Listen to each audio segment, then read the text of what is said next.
We're doing the opposite of that on Shred, where compound interest is working against you on your mortgage, and we want it working for us. So if we shred the mortgage and then accelerate the investment, we get to compound interest on the positive side that much faster. If you're watching this on YouTube, make sure you smash that like button and click subscribe. For those of you listening on a podcast platform, be sure to subscribe on whatever platform that is and leave us a rating if you can. The more likes, ratings, and subscriptions that we get, the more we can spread the message and grow our community. So we also have a free Facebook group. It's called The Average Joe Finances Network. Check us out, join the group, join the community, ask questions, and become a part of the team. All of our other social media accounts are listed in our flow page, and we have them in the video or podcast description below. Welcome to the Average Joe Finances Podcast. Are you trying to get out of debt, invest, or just not sure where to start? Then this is the place for you. We discuss different ways to get out of the rat race and build your wealth. Join us on this wild ride to financial freedom.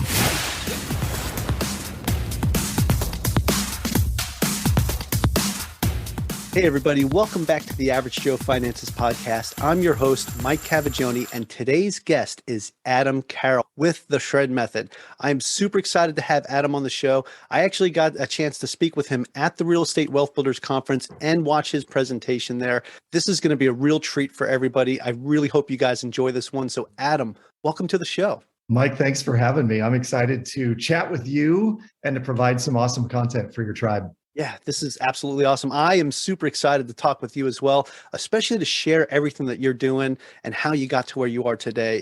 It's an amazing story, and I really think my audience is going to appreciate it. So with that being said, Adam, if you could share a little bit about yourself, share your story. How did this all get started for you? Where did the Shred Method come from? Yeah, candidly, Mike, I was in the mortgage business for a number of years, and I stumbled into the mortgage business because, to be perfectly transparent, I got my wife pregnant and I was trying to build a business at the time. And she's like, no, I'm not going to have two babies at home while you gallivant around trying to build a speaking business. And that was the environment that I was in. And a friend of mine called one day and he said, hey man, there are people in the mortgage world wholesaling. So I was a wholesaler for a large mortgage firm, and I would go out and I would call on brokers trying to write mortgages for their company. And I was pretty good at it because I'm a natural relationship builder and I really enjoyed the industry. But what hit me, in all honesty, Mike, was I was watching brokers 5-point people, but it's when they charge 5 percentage points on a mortgage origination between like yield spread and origination. So I was watching these people do a $200,000 refi of couples on a fixed income, and they would charge them $10,000 to do it. And I was just sickened by the whole thing. So I got into the mortgage biz as a broker, trying to do the right thing. And for 3 years, built what I called the first socially responsible mortgage company in the state that I lived in. And at the time, one of my loan officers came to me and he said, there's this piece of software you have to check out. It helps people eradicate their mortgage in record time. And at the beginning, I thought, why would I want to do that? My goal was to get refis and purchase money and all of that. And then I realized the power of it. And when I started using it for myself, Mike, I was hooked. And then that was all I wanted to talk about, was how to use this to help build wealth. I love that. Absolutely love it. And I'm a little spoiled, right? Because I got to hear you speak at the conference. Just hearing you say it all again, just how that all culminated to where it is today. Just the story of how you were trying to build something else up after getting your wife pregnant. And you said, hey, I got to do something different. Got into the broker business and realized that, hey, these guys are overcharging people sometimes. And it's not something I want to be a part of. So I really appreciate your moral compass throughout this whole thing. So it just goes to just who you are genuinely as a person. So with that being said, if this is something that is so effective and can really help so many people, why don't more people know about the Shred Method? Or I know there's other terms for it, like velocity banking and things like that. So why don't more people know about this? Yeah, this is a question that comes up whenever I start talking about it. And I have a couple of kind of boilerplate answers, and I also have a gut feeling of why more people don't know about it. And my boilerplate answers are, it's known as the Australian mortgage. It's known as velocity bank. There's a lot of different names and varieties of how it's done. So it's out there. People don't really go searching for complex mathematical strategies on how to eliminate compound interest. But the real answer, my gut level answer of why more people don't know about it, is the banking industry is so adept and so strong at marketing that when you start to realize what is being sold to the consumer, it's hard not to see it. I've made this distinction before. It's like being in the Matrix, and it's like Morpheus saying you can have the red pill and knowledge will be opened unto you, or you can take the blue pill and you'll wake up tomorrow. Nothing ever happened. I took the red pill some time ago. And now when I watch marketing and advertising and people talking about buying things and taking out debt and doing all that, there definitely is good debt and bad debt. But the majority of us have taken on debt that we could eradicate really quickly. We pay no attention to it. And we take it for granted that what the bankers are giving us is the right thing. It's the good thing. It's what we need. And I was sitting with a shred client last night, and she goes, "You just see all this differently, don't you?" And I said, "I do, and I can't unsee it. And once you see it, you won't be able to unsee it." Yeah, absolutely. It's funny because the next question I have for you, I think I already know the answer to, because of what you're talking about with how banks out and market and just the way that they advertise their different products. But I would think that still being able to take out a HELOC is still a product from the bank. So why don't banks advertise this type of strategy? First of all, to understand the banking system, the bank takes in deposits. And I'm sure your audience knows this intently, but I'm going to share it with you. The bank takes in deposits. They loan out those deposits times 10. It's called fractional reserve banking. And so if you put $10,000 into the bank in a savings account, and you've done that under the guise of like doing the right thing because you need 6 to 12 months worth of living expenses in the bank, the banker is taking your 10 grand and going and loaning out $100,000 at somewhere between 5% and 25% if it's a credit card. And they're making money hand over fist on the money that you have just sitting there in a savings account. Meanwhile, you have a long compound interest mortgage. You have a 5 to 7 year car note. You have a credit card that most people make minimum payments on, so it's stretched out long into the future. And so what the bank has done very adeptly is they've said, just hold on to this debt. Just keep it.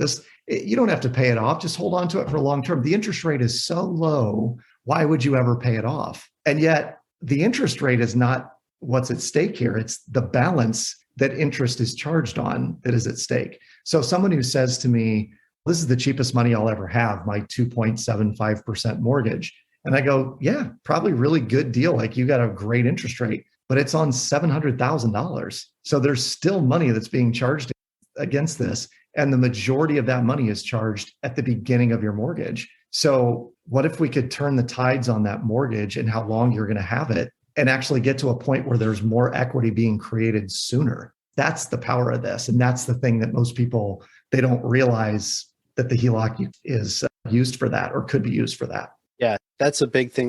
One of the things I wrote down as you were talking about that, because as you're describing the interest rates, oh yeah, just hold on to it as long as you can. The interest rate's low, right? It's cheap money. I wrote down low interest rate because that's what it feels like. You're a rat in the rat race, just got caught in the trap, right? Now you're sitting there just chasing the cheese, but you can't get to it because you're stuck. So yeah, no, I love that. Now, here's the thing though, like we're sitting here talking about this. I don't think we actually even described what the shred method is yet. So if you could share with us, what is the shred method? How does this work?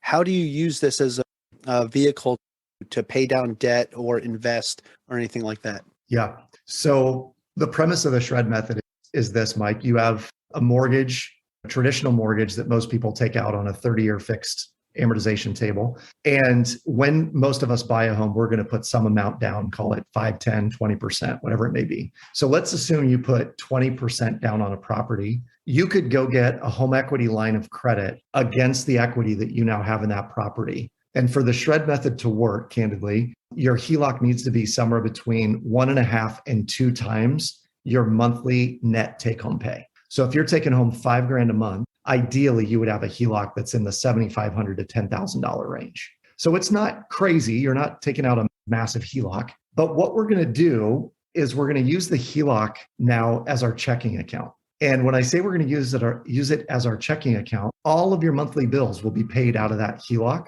And when you get paid every 2 weeks, your income simply drops into the HELOC, bringing the average daily balance down. The software that powers the shred method is based on a number of complex algorithms. But basically what it does is it tells you exactly to the penny how much to send to your debts. It could be a credit card, car loan, but fundamentally we want to get to the mortgage. And so on a week by week or month by month basis, you'll get a notification from the system that will say, based on your income and your expenses, send $2,788.72 to your mortgage today. What most people don't realize is that every time you dump a big lump sum payment in your mortgage, you are accelerating the amortization table. So if you are on payment 1 when you start the shred method, by the second or third month, you might be at payment 96, meaning you've skipped 8 years of mortgage payments just by leveraging some of that HELOC against the mortgage. And that in itself is cool. But what's cooler is when you look at what does 8 or 9 years worth of payments cost you in interest or save you in interest in this case. And for most people, it's literally going to be like $60,000 or $70,000 is what the savings is. Yeah, that's huge. It's huge, especially when you're thinking about how much you're accelerating your mortgage. So if you're sitting here and you're chunking down your mortgage, will the bank automatically make it so that when your payments are going in, like you're already fast forwarded on your amortization table? So will they say, so let's say, for example, you have a $500,000 mortgage, right? And you've chunked it down to where you owe $380, and maybe you cut off 10 years of your mortgage. Now, when you make a regular payment, does that count as like payment number, I guess if it's going monthly? Yeah. So 121. Yeah. Yep. Wow. Okay. And that's something I wasn't really too sure about myself, because this is something I'm also looking at doing. I just recently took out a HELOC. We were talking about this before we hit record, and I was using it to invest. And I still have enough of it left to start chunking down my mortgage. And this was actually one of the methods I wanted to do. And I was talking with my wife about it a lot. So this is very interesting. And I think I have a new selling point to share with her that, hey, as we're chunking down the mortgage, we're also fast forwarding where we are on the amortization table. And I think that'll make her feel a little bit more comfortable. So for those of you listening and you're looking to explain this in a way that will make maybe your partner or spouse more comfortable, this might be a good episode to have them listen to, if this is something you want to do. Okay, awesome. Yeah. And one thing I would add to that, Mike, is that one tweak maybe for your system is that if you and your wife started pouring income into the HELOC or through the HELOC, what you'll notice is it will fluctuate up and down month over month, but it will trend down. So you're going to blast away your HELOC faster, allowing you to go deploy more of that money into a syndication or another rental property or what have you. And the whole time, as you're putting lump sum payments to the mortgage, what you're in effect doing is also expanding the amount of equity that you have available to you. So if you started with a $50,000 HELOC, 6 months in, you may be able to go back to the bank and say, hey, I've paid off a ton of my mortgage. Could I get 75 or 100? And the reason this is really important for people to understand is this is liquidity. I maintain that most people don't have an income problem. They have a liquidity problem because their income is going into qualified investments that they can't pull the money out of for a long time. Yet when you use this strategy, you'll get to a point pretty quickly where you could write a $50,000 or $100,000 check, and the investments that you can put money in at $50,000 and $100,000 clips are way different than dollar cost averaging into the stock market. Yeah, I had to write that one down too. That's a great nugget right there, especially that most people don't have an income problem. They have a liquidity problem. And I see that because even investing in real estate before I had a HELOC, the money that I was putting in, like it's something I put into it and I can't touch it, especially with the syndications that I'm doing as a limited partner. I put this money in, they take it, they get the asset, and I collect a check every month, right? I cannot say, I guess I could, if I go and ask them, but they could always say no, but I could say, hey, I want you to buy me out of my position. But generally, you're not going to see something like that happen. So this money that I can't touch for the next like 3 to 5 years. Whereas if I put it into the HELOC, sure, I put it in, but I still have more liquidity because as I'm paying it down with the money that I'm getting monthly from the syndication, I'm getting some of that back. I'm getting that liquidity back. And I think that's pretty awesome because that's exactly what I'm doing right now. So I don't even take a profit from the syndicate. Like the money that I put into a syndication out of my HELOC, I don't even take a profit from it. I take every piece of the payment and I actually put it right back into the HELOC, which is way more than what the monthly payment is for the HELOC for the amount that I borrowed. So that's actually been a pretty great piece of that. So that's awesome. Now, with where we're at today, we're starting to see interest rates are rising, and we're seeing a lot of that right now. And by the time this airs, who knows what mortgage rates are going to be. But what do you do if you're in a situation and the interest rates on HELOCs start rising? So I know I have a 5-year window with the interest rate that I have right now in mind,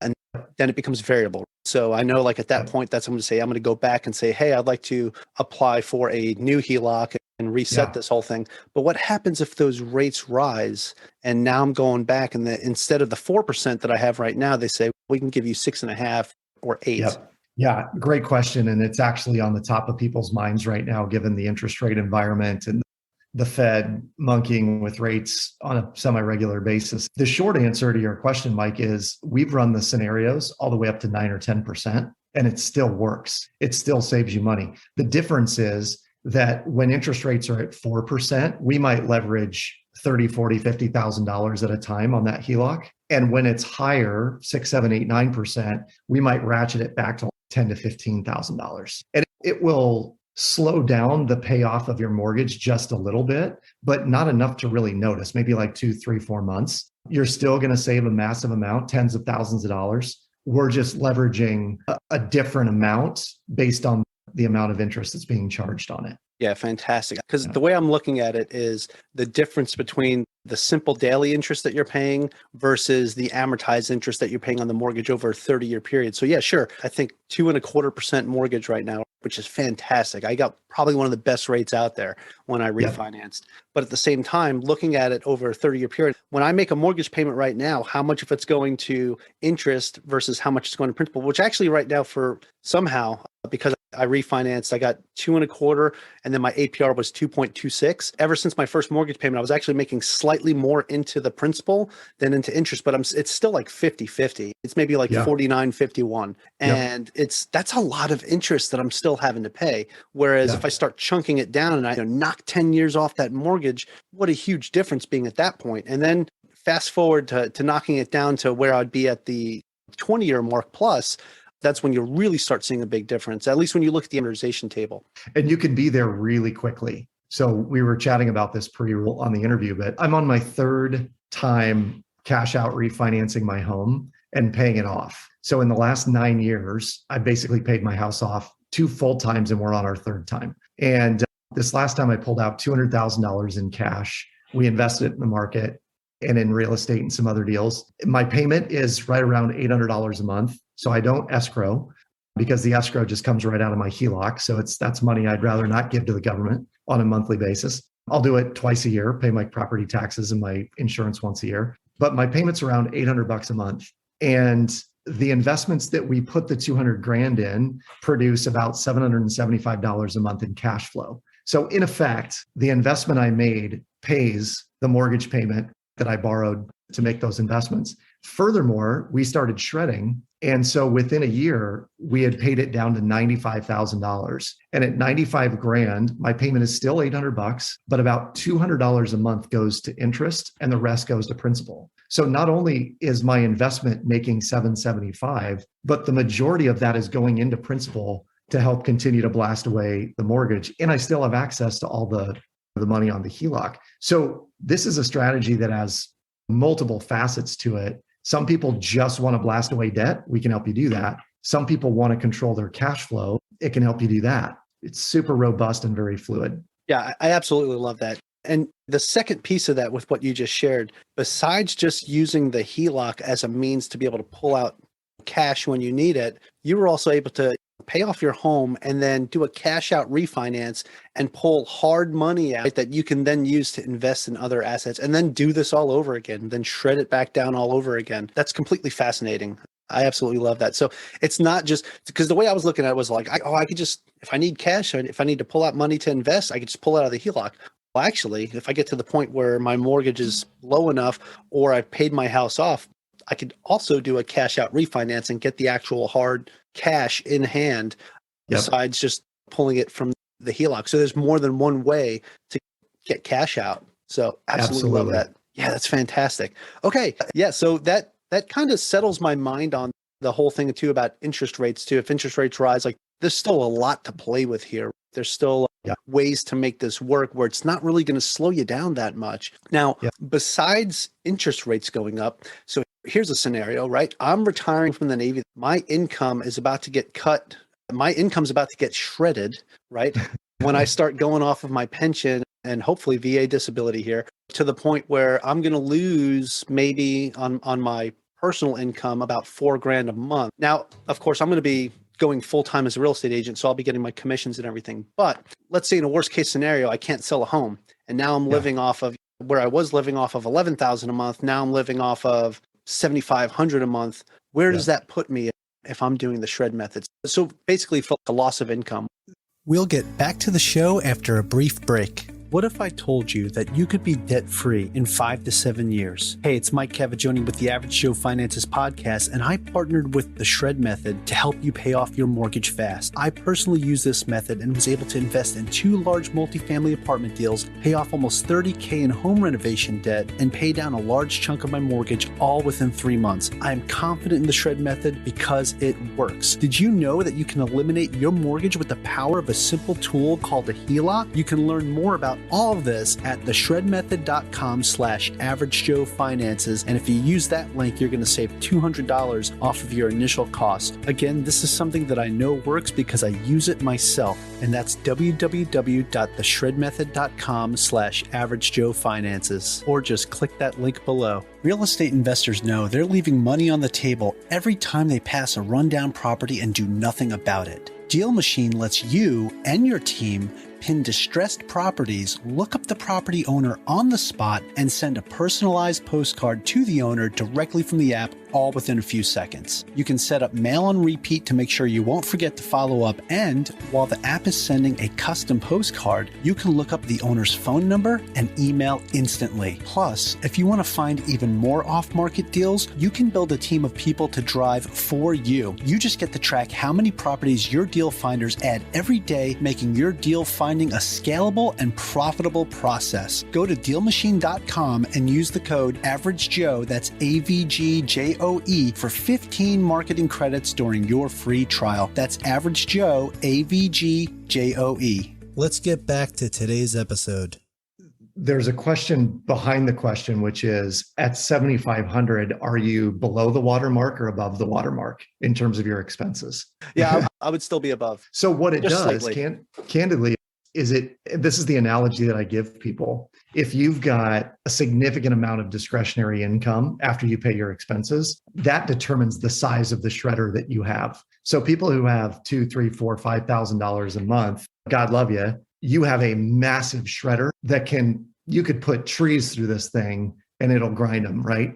If you have $1,500 to $2,000, you have one of those Office Max shredders. You could put 30 or 40 pages through at a time and it'll shred things. If you have a couple $100, you've got like a tabletop shredder that you can do 2 sheets at a time. So what it does is it just slows down the time frame at which you could be out of debt. It's still effective. It's still going to save you tens of thousands of dollars. Instead of 2 to 4 years payoff time, you're probably looking at 5 to 7, maybe 9 on the very high end. But I maintain that virtually anyone out there could be completely out of debt between 5 and 7 years, even with a modest income and a modest discretionary income after paying expenses. Oh, that's good to hear. And that's probably exactly what my wife needs to hear as well. So I'm going to make sure she listens to this episode. So Love it. I absolutely love this whole method. And that's one of the things I wrote down too, as you were describing that size of the shredder. So what kind of shredder can I use right now?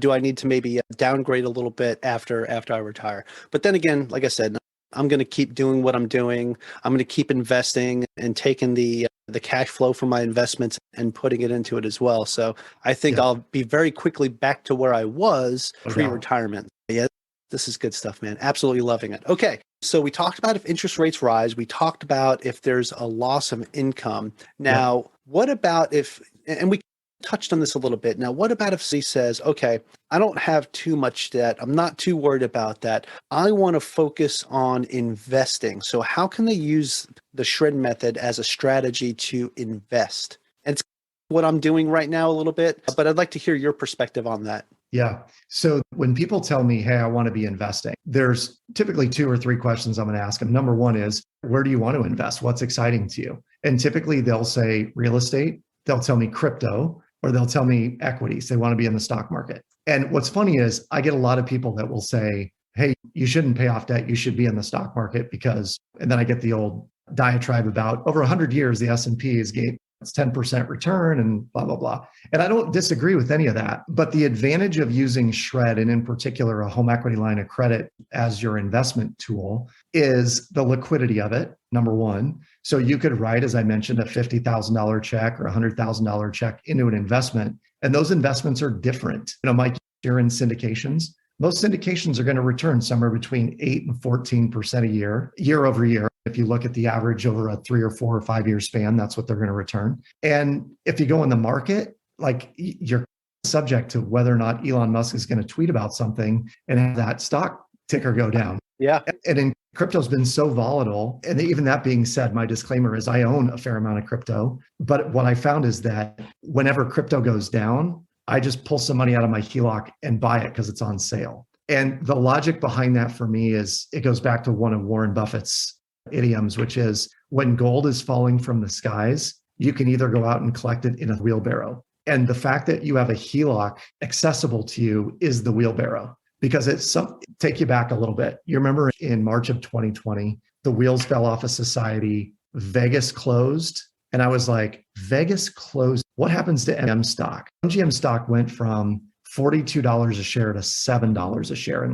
2 weeks. So I said to my wife, hey, we're going to own a piece of MGM. So we pull out 10 grand out of the HELOC and drop it on MGM stock at about $8 or $9 a share after it bounced. And I was like, this is going to be awesome. Today it's $36 a share. So that's the power of this, right? When you see a deal, you go scoop it up because you have access to that capital. And all the while, the market was doing this high flying ride and crypto hit 60K and then went back to 45K. Now it's at 30K, Bitcoin in particular. What people were telling me was, it's dumb to pay off your debt, man. It's dumb, so dumb. You should be in the market. This market's killing it. And I'm like, yeah, the market's killing it, but it's overpriced. And every high has a low, and we have to be getting close. So as I was paying off debt, freeing up equity and being more liquid, now I'm licking my chops.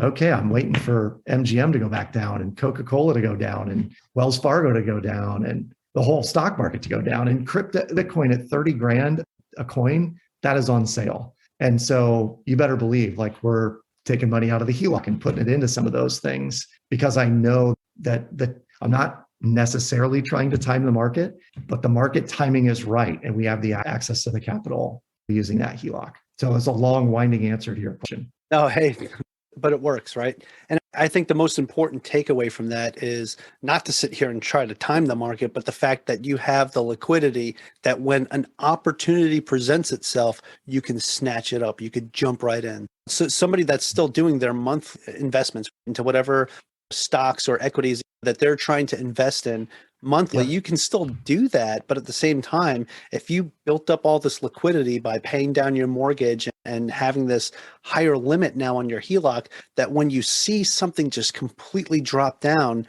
you can snatch it up, like what you did with MGM. That's super fantastic. Super fantastic. Yeah. And it's an astute observation on your part that monthly payment that you're making, the dollar cost average investment into your Roth IRA or what have you, you can still do that with the Shred method. It's not like that has to be stopped. I can show you, the software can show you in vivid detail where the delta is between investing in a Roth IRA that's averaging 6 or 7% versus blasting away the debt, and how much you'll save versus how much you might make. Where it really matters, Mike, and this, having studied this and knowing the FIRE movement, our goal is to get to a compound interest point on our investments as fast as possible.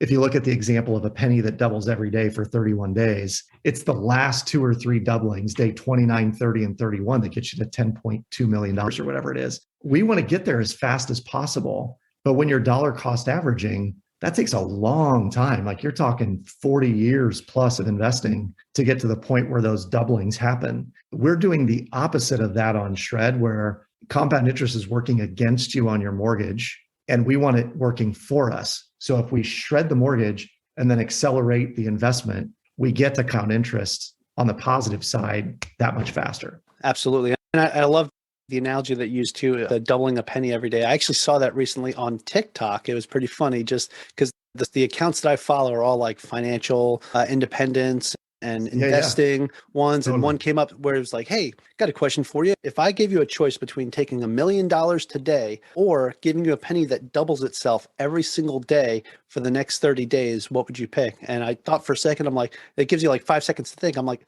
I'll take the penny that doubles every day, because by the time it gets to the end of the month, I was like, I'm going to be in the millions for sure.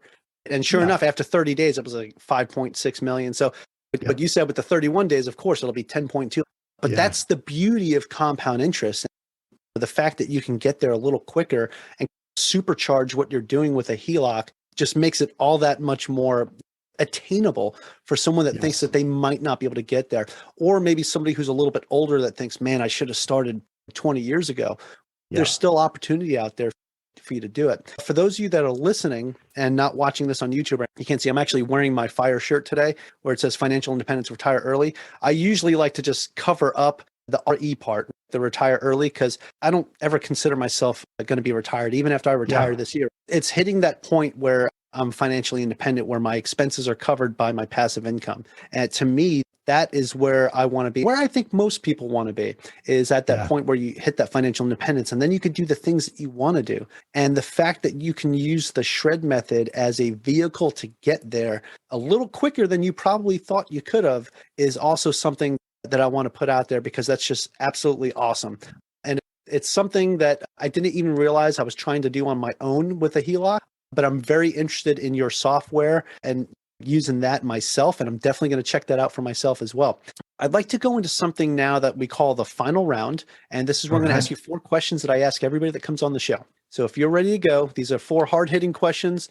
I'll hit the go button and we'll get going on it. Fire away, Mike. All right, and even behind you, I see that picture that says set goals and go. So that's what we're going to do right now. I love it. Yes. So the first question is, what's the biggest mistake you've ever made? Oh man, I love this question, and I hate this question because I'm a big believer, like, we learn from our mistakes. There are lessons learned. So we either win or we grow. We never fail. But I had a massive failure, and that was a friend of mine and I were talking about investing in real estate. We were completely green. I owned a duplex at the time, and that was it. And he's, hey, let's go to this auction. And it was literally like a state auction, a sheriff's sale, where you're on the doorstep of this house and the auctioneer is calling it. And in the moment, you're like getting caught up in, I'm going to get this house and it's going to be a steal. I was taking everything on hearsay. Someone made some comment about what the value was. I assumed that was gospel truth. And at the end, like, my partner and I had our hand up and no one else did.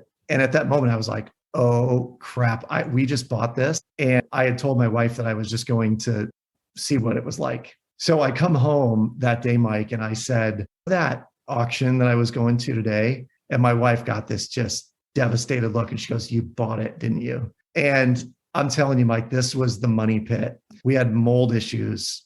Some of the water pipes had burst. There was a hot tub in a 3-season porch that they had literally built the porch around the hot tub. So we had to cut it in half with a circular saw to get it out.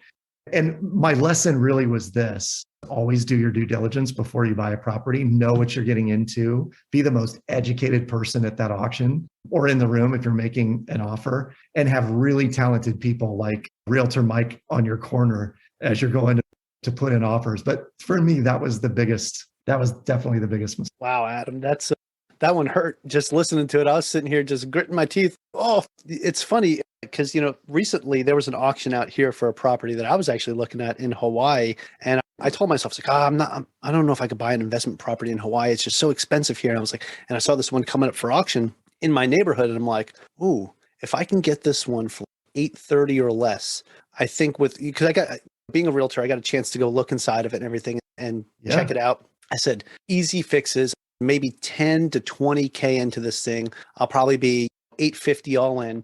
And looking at the comps in the area, and I was like, this could easily sell for $950, $960-ish. I think I'd be in a pretty good spot. Anyway, come to the auction day, and it actually goes for $949. And I said, woo, glad I did not do that. But the person who got it's probably going to live in it. I don't think they were, but yeah, as an investor, the whole thing I'm thinking, I was like, I'm not going to pay a dime over $830, but I'm glad I had a chance to go and take a look at that and do my due diligence on it. But that's why, as you were describing this, I was like, oh, what did he get himself into? You got to know your numbers. You have to know your numbers. And I learned it was a valuable lesson. It was a long lesson learned. I think I held that home for 4 or 5 years before I finally got rid of it. Wow. Tenant issue after tenant issue. And I drive by it now and I'm like, all right, I learned what I needed to learn from it and I moved on. Awesome. Okay. Next question. This is another heavy hitter. Okay. And these all kind of tie into each other. So you'll see that. But what is something that you learned that you wish you knew when you first got started? Oh man, this method, candidly, that nothing has created wealth faster for me than knowing how to do this. And I wish I had learned about buying a duplex or a fourplex when I was in my 20s and shred it. If there are 18 to 25-year-olds out there, do yourself a favor, go find a duplex or a fourplex, live in one unit, shred the heck out of it. And within 3 or 4 years, if you're living on less than you make, you'll have a completely paid for asset that will become the foundation for your wealth building machine. I so wish I had taken the advice that I give to college students today, because I'd be, not that we're in the FIRE movement. I mean, we're in Coast FIRE for sure, but we would have been in a way different scenario. Absolutely. Absolutely. Yeah. The best part is, because you're talking about how you teach this method to college students today.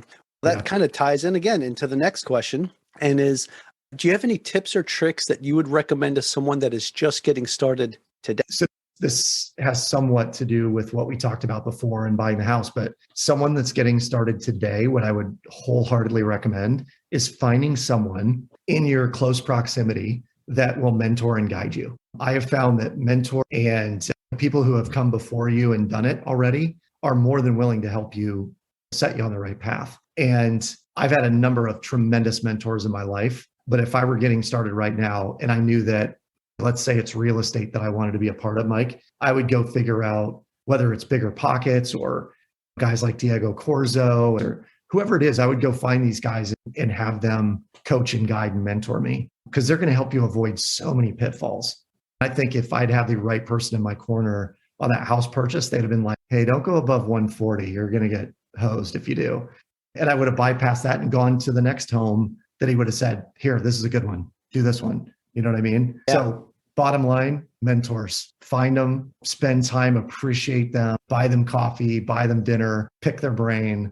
That's my best advice there. Yeah, no, I absolutely love that answer, because it's one of the things I talk about on this show a lot. And a lot of my guests have come on and said the same thing. And besides just a mentor, it's just that whole networking piece, right? If you go out and you find somebody, you meet people, that's huge. And you could find yourself a great mentor at a local real estate meetup. Find somebody that you can just have that conversation with and have them in your corner that can really make a big difference in your own personal journey. A lot of people think that they might have to do this alone, but you don't. This real estate is mostly a team sport. So if you are getting into real estate investing, definitely go meet other people and take on a mentor. So I absolutely love that answer.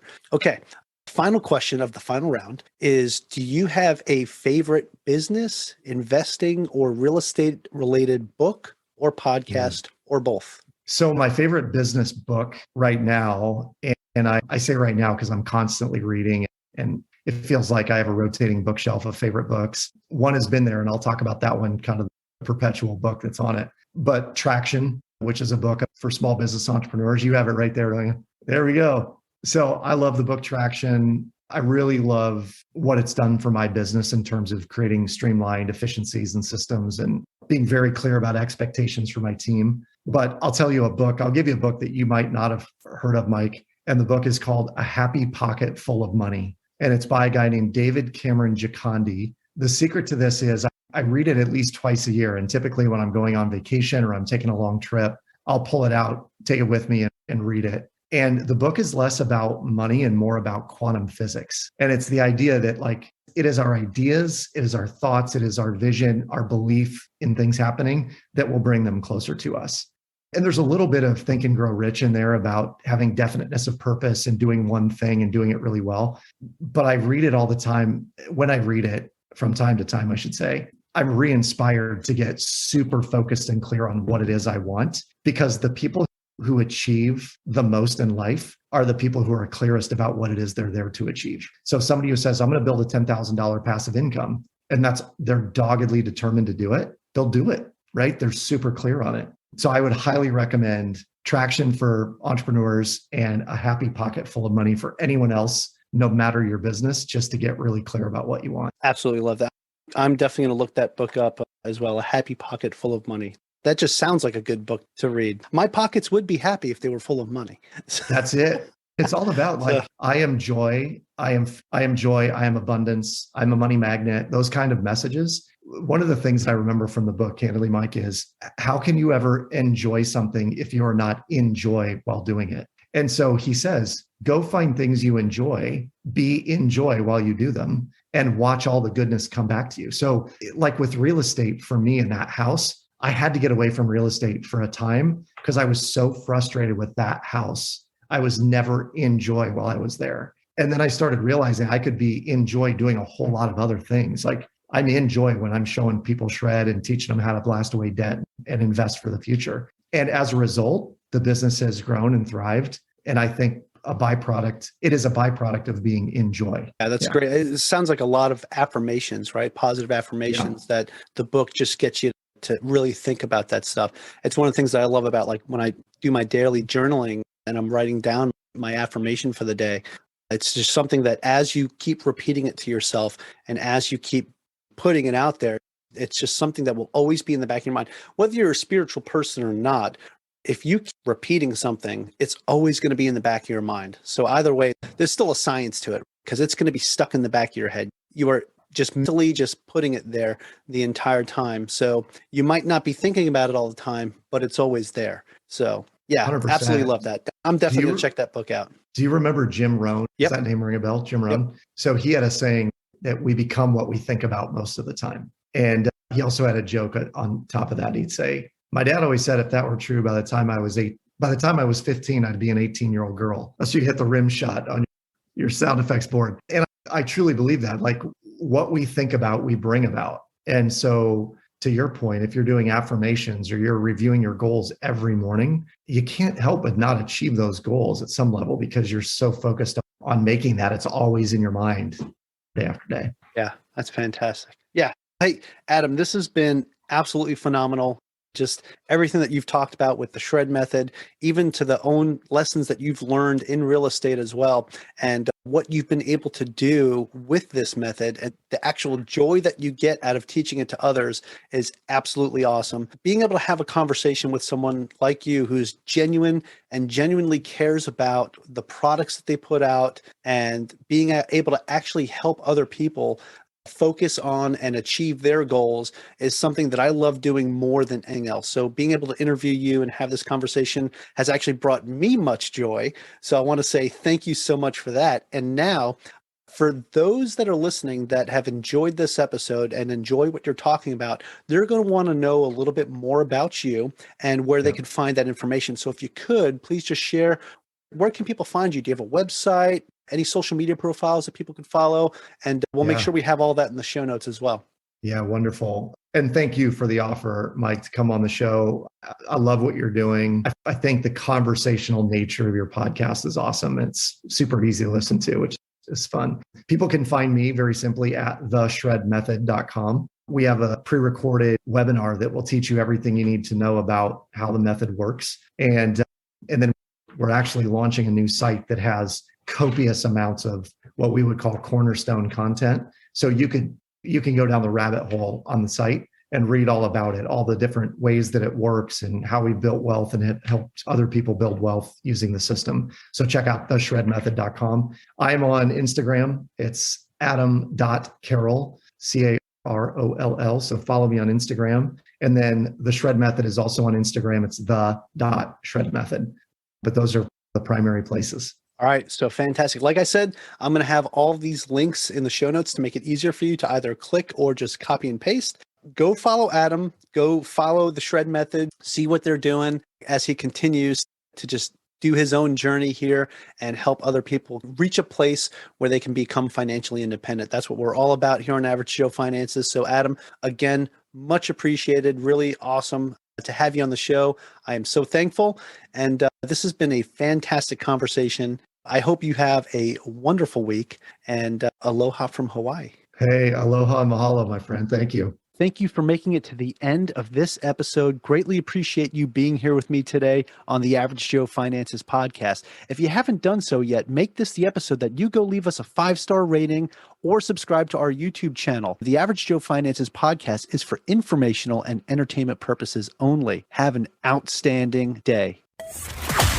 Thanks for listening to the Average Joe Finances podcast, your source for beating debt, saving money, and investing. Learn more at averagejoefinances.com.